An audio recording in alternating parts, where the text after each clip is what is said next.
अक्सर आपने सुना होगा, जब हम छोटे थे तब से लेके आज तक हमें बार बार एक चीज़ सुनने के लिए मिली है। वह क्या है?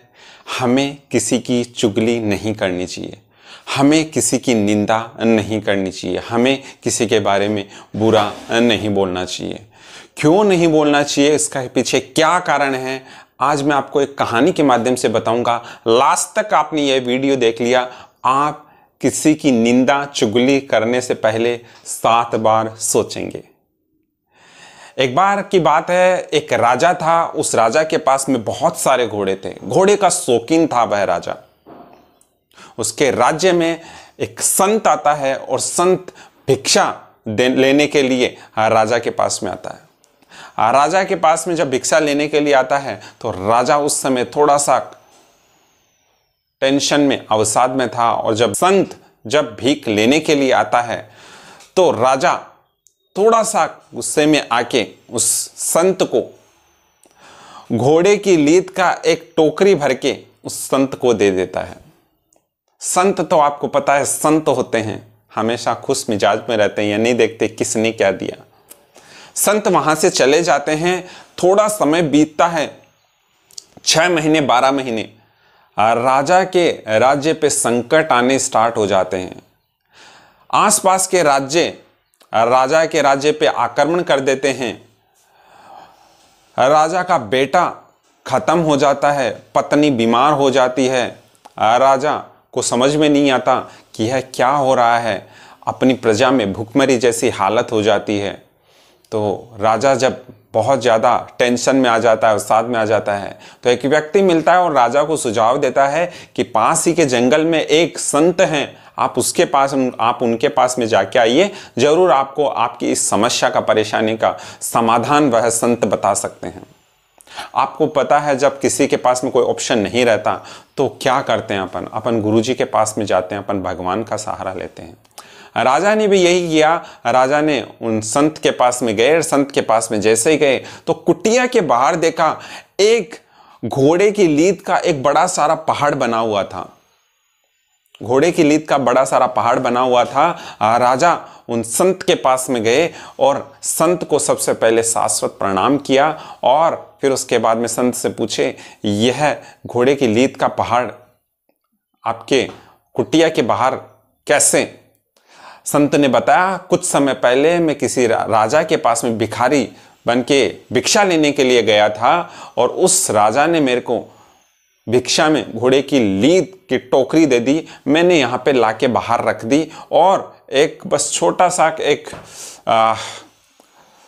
प्रण किया कि जिसने जो दिया है वो उसको मल्टीप्लाई होके मिलता रहे। राजा शाश्वत चरणों में पड़ जाता है संत के और कहता है कि वह राजा कोई और नहीं था, महाराज गुरुजी, वह संत में ही था, वह राजा में ही था। संत बोलता है, वो तो आपके आते ही मैं पहचान गया था बेटा, लेकिन अभी तो कोई इसका उपाय है नहीं।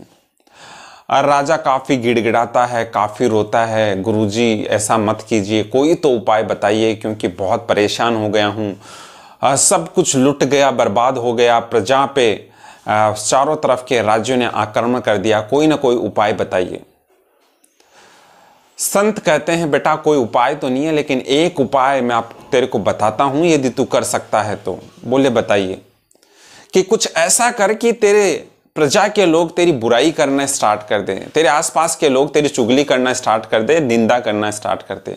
बोले संत महाराज, ये कैसे होगा, क्योंकि आज तक प्रजा के लिए कुछ ना कुछ अच्छा ही किया है, वो उससे चुगली कैसे करेंगे? संत एक छोटा सा आइडिया देते हैं। बोले एक काम कर, एक बोतल ले, एक दारू की बोतल ले, और उसके अंदर पानी डाल, और प्रजा के लोगों को पता चल जाना चाहिए कि तू उसमें डाल रखा पानी है, लेकिन उनको ये आभास होना चाहिए कि राजा अय्यास हो गया, दारू पीने लग गया। राजा ने वही किया, वापस जाता है राज्य में, वह बोतल लेता है, पानी डालता है, और उसमें उसको दिखा के, पूरी प्रजा को दिखा के वह पीने लग जाता है। पूरी प्रजा में एक लहर दौड़ जाती है। राजा यहाँ का शराबी, यहाँ का राजा है वो शराबी हो चुका है, अय्यास हो चुका है, और यही कारण है उसका बेटा बीमार हो गया, बेटा एक्सपायर हो गया, ख़त्म हो गया, पत्नी बीमार हो गई, राज्य भी हो सकता है बचे या ना बचे। पूरी प्रजा राजा की बुराई करने लग जाती है, निंदा करने लग जाती है, उसकी चुगली करने लग जाती है। 2-4 रोज बाद में जब राजा वापस संत के पास में जाते हैं तो अचानक से एक चमत्कार देखते हैं।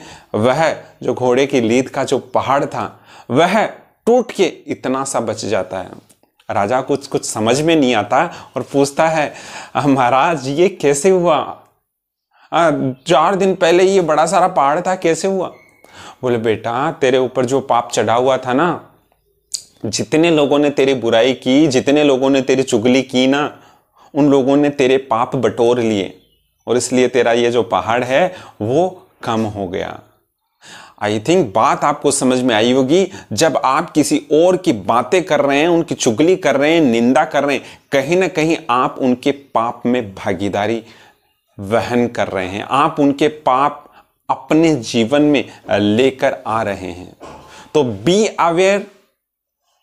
अपने जीवन में जब लोगों से आप बात कर रहे हो, वैसे 80% 90% हमारी बातें जब होती है दूसरों के लिए होती है, लेकिन कोशिश कीजिए, अवेयर रहिए, साक्ष्य भाव लेके आइए। जब आप आपस में बात कर रहे हो तो दूसरों की चुगली, निंदा आपकी बातचीत में शामिल ना हो, नहीं तो आप उनका जो पाप है उनके भागीदार आप बन जाओगे। इसलिए बड़े बुजुर्ग कहते हैं हमें किसी की चिंता, चुगली और निंदा नहीं करनी चाहिए। उम्मीद करता हूँ वीडियो अच्छा लगा होगा। थैंक यू सो मच, आप सभी का दिल से धन्यवाद।